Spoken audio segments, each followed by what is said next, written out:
My name is Roger Moeller. Welcome to the third video in a series on the Festool parallel guides for cutting sheet goods. This video addresses the use of the parallel guide extensions.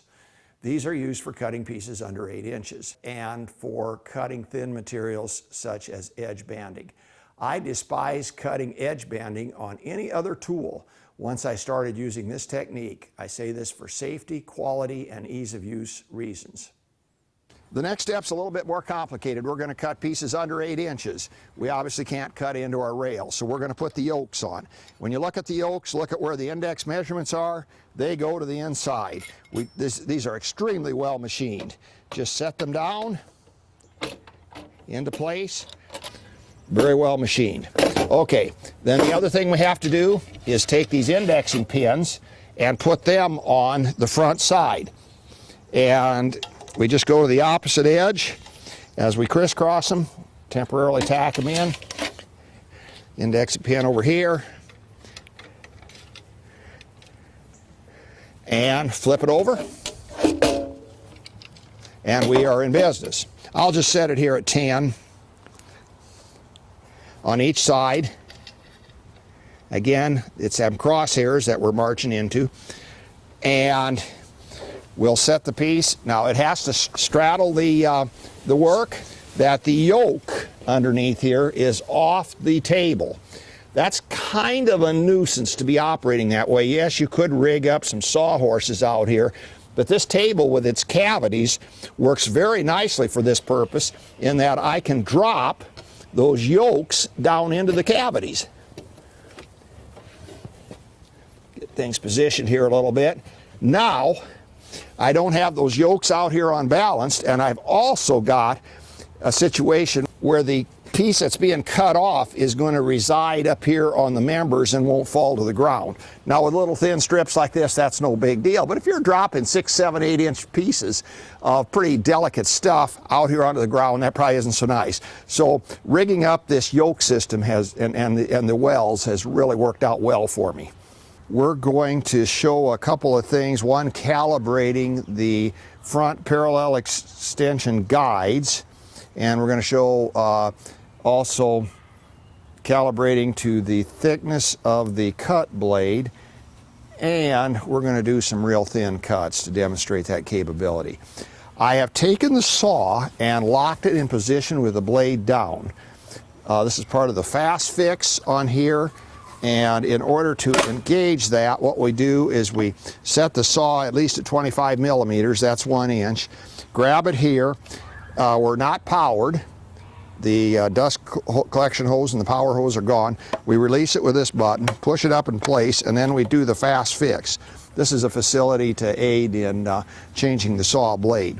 Okay, now with that blade down and the riving knife down, let's drop it into this particular well right here, place it on the rail, and I have marked one tooth with a black marker. And what I'm going to do is bring this unit up. I'm going to spin that, oops, that doesn't spin very well. Bring it up and note where I'm at as far as rubbing against this edge here. I've got the saw set at 0 millimeters for a 0 millimeter cut, so I'm truly zeroing in for the blade.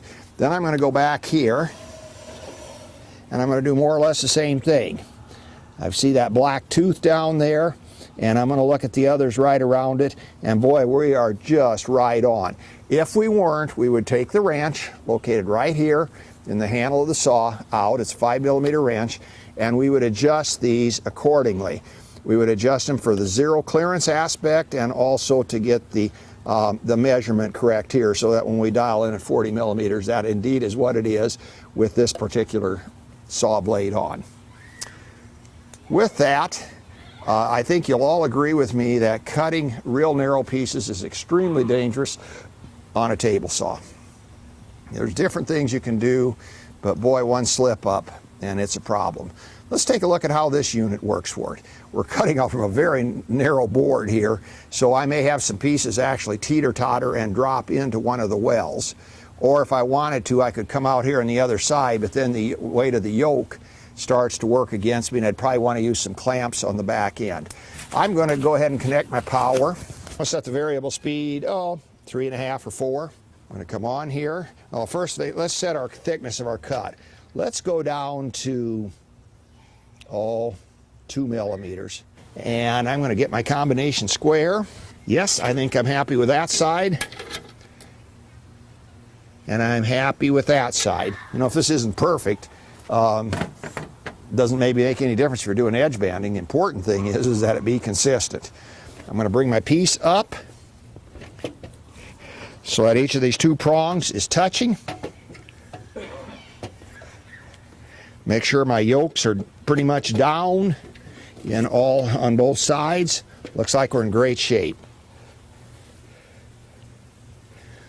So we're taking off 2 millimeters plus the width of the saw blade.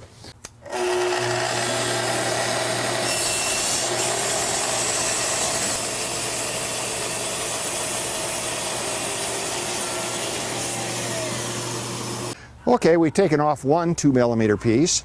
Let's show how easy it is to reload the machine. We got the saw up. We'll take the saw off. We'll push our pieces through till they bounce up against these registration points. Not going to get any pencil or anything out. Set the saw on and do it.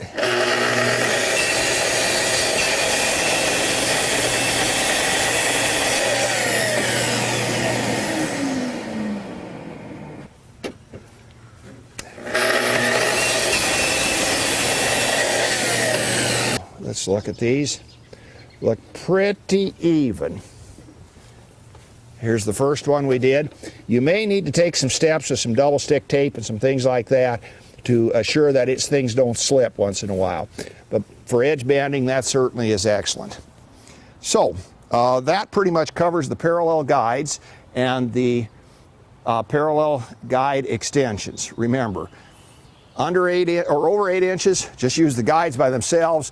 Don't have the extensions on. They tend to bang into things with the yoke. It's much easier to have them off. But when you got to be cutting pieces under 8 inches, should you be doing it on a table saw? Hey, if you got a table saw handy, probably is easier to go over there and do some of them. On the other hand, if you don't have one handy and you got this, you've got all the precision or more in the table saw. And in particular, when you're cutting things like edge banding or strips for gluing up, those 1/4 inch, 1/8 inch strips that are so dangerous on the table saw from so many aspects, do them on this thing. You cut them off all day long. In fact, I think you could cut off strips of 0 inches width all day long if you wanted to convert the entire board over into sawdust. So with that, we're wrapping up this discussion on these parallel guides. Good luck. Thank you.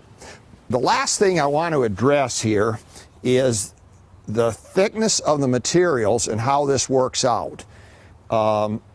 It doesn't really make any difference what kind of a surface you're on.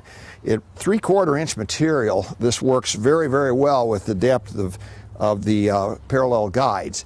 You get down to 5/8 and it's marginal. If you get down to 1/2, there's some problems in that you'll notice how the material needs to be supported here. The material being down there to 1/2 or 1/4 inch is going to set on the bottom, and the guides are going to set quite a ways up, and there's going to be a gap. I'll bring out a piece of 1/4 inch material and we'll talk about that from there. Here's an idea on how to handle it. Take yourself a scrap piece of plywood or sheet good, or just some sticks, and prop this thing up. There's one.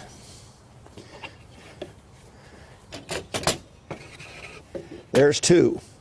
Now I've got excellent contact all the way along the edge guide. I've also got excellent support on the backhand side here. This wraps up the 3rd video in the series on using the Festool saw, guide rails, and extensions to cut large sheet good panels. Safe woodworking to you, my fellow craftsmen. My name is Roger Muller.